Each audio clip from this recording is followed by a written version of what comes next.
Let's welcome in Georgia Congressman Buddy Carter. Good morning to you, sir. So we got an amphibious assault ship, the USS Tripoli, headed to the Middle East along with a Marine expeditionary unit. CENTCOM reportedly asked for this new force in order to have options for the president. There are reports we could see troops on Karg Island. Is this a red line for you about boots on the ground? Where do you think you draw the line there with this?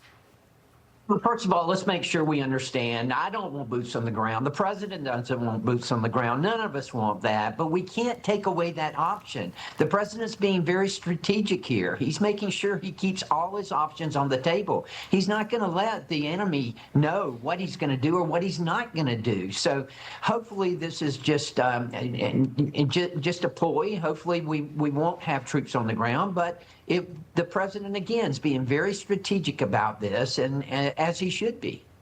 The president also has been very open about urging NATO, other allies that we have, to step up, to help him out, to get that strait secured. What do you think of his message? Do you think that any of these European nations and maybe some other partners would be willing to get involved?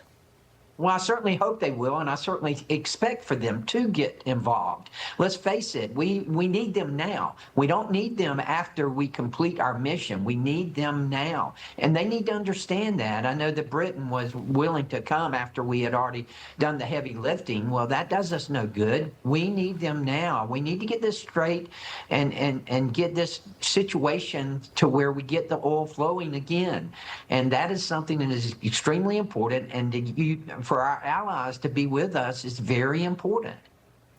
So, Congress, I want to shift here back home. Department of Homeland Security remains closed partially. It's been more than a month since Democrats have held that hostage. We are seeing TSA lines get longer and longer. On Truth Social, President Trump thanked the TSA officers for continuing to report for duty despite missing paychecks. He also blamed, obviously, the Democrats for prolonging this standoff. You've got one of the busiest airports in the world just down the ways a bit from you over there at Hartsfield Jackson International. What's it going to take to get Democrats to reopen this government so people who may be planning their spring break travel aren't going to have their plans thrown off?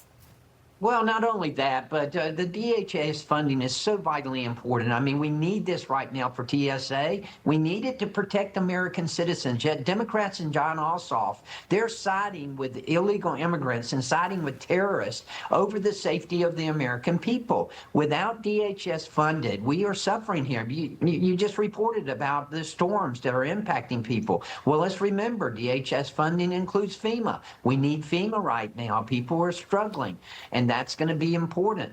But mostly we need to make sure that DHS is funded so that we protect the American people. Look at what has happened here in the past couple of in the past week. A synagogue has been attacked. We had a soldier, a University of Georgia graduate, Brandon Shaw, a lieutenant colonel, a decorated American hero who was killed at Old Dominion by a terrorist. We need DHS to be funded right now, and John Ossoff and the Democrats, they're putting illegals and terrorists above the safety of the American people.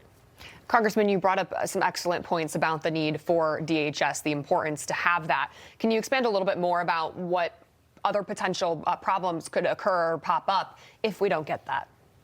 Well, look, we've got Coast Guard soldiers who are right now, Coast Guard troops, fighting in Iran, and they're not getting paid. This is ridiculous. You know, I have the honor and privilege of representing the entire coast of Georgia. We have 2 Coast Guard stations, and it's important here. It's important everywhere. So they're not getting paid. But to make sure that Americans are protected, the number one responsibility of our federal government is to protect our homeland, to protect our citizens. We need DHS funded in order to do that. Yet John Ossoff and the Democrats, they're putting terrorists and illegal immigrants ahead of America's safety.